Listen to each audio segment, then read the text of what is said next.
Japanese artist na si Fumiya Sankei at kapuso actress na si Kate Valdez, sila na nga ba?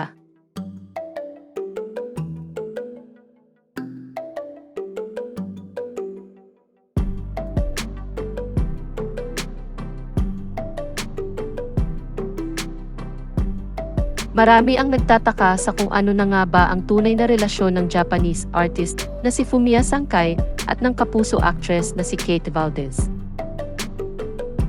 Kamakailan kasi ay nagpost ng ilang mga litrato ang aktres sa kanyang Instagram account kung saan makikitang namamasyal siya sa Hong Kong Disneyland upang ipagdiwang niya ang kanyang kaarawan at kasama niya ang dating PBB housemate sa pamamasyal nung araw na iyon. Pinasalamatan naman ni Kate si Fumiya dahil naging magical umano ang kanyang kaarawan at pinasaya raw nito ang kid in me. Anya, thank you for making my birthday so magical and for making the kid in me feel so happy Fumi. Also, thank you for your wishes and birthday greetings. Nagpost din ng ilang mga litrato si Fumiya sa kanyang Instagram account at sinabing first trip raw niya ang pagpunta sa Hong Kong. Nagbigay din siya ng maikling birthday message para sa aktres.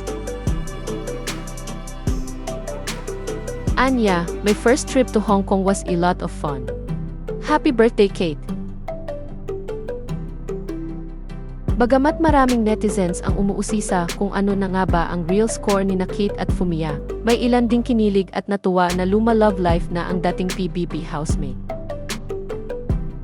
Sa ngayon ay wala pang sagot sina Fumiya at Kate tungkol sa tunay na relasyon nilang dalawa. Isa si Kate Valdez sa cast members ng upcoming Philippine remake ng hit Korean drama series na Shining Inheritance.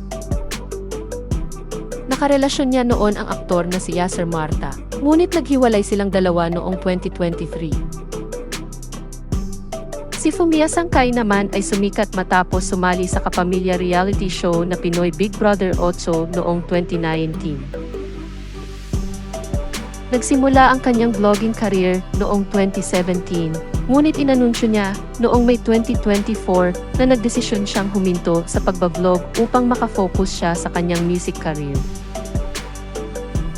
Matatanda ang nilinaw ni Fumiya noong January 2023 na wala siyang boyfriend at mariing itinanggi niya ang alegasyong bakla siya.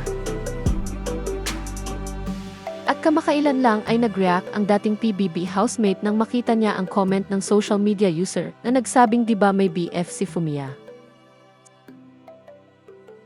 Sabi ni Fumiya sa kanyang post sa Instagram stories, "What happened Filipino?